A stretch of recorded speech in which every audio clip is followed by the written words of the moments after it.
Hey fam, would you like some quick and easy corned beef?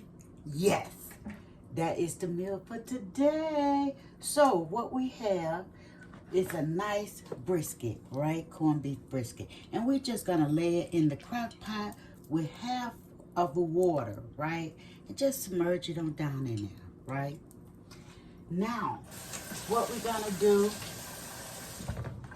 is open up the season pack. You only need the season pack. So we're gonna open that up, right, and sprinkle that on. Now this crock pot recipe, you will let it cook for approximately 6 to 8 hours. And you can't go wrong, right? Because we got this corned beef for a little of $10.02. That's right, over in Aldi's.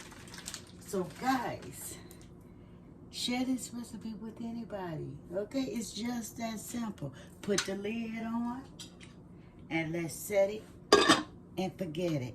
I have mine set on high and I'm just gonna let it cook for 6 hours. And I'm gonna see where I'm gonna go with the next recipe using this corned beef.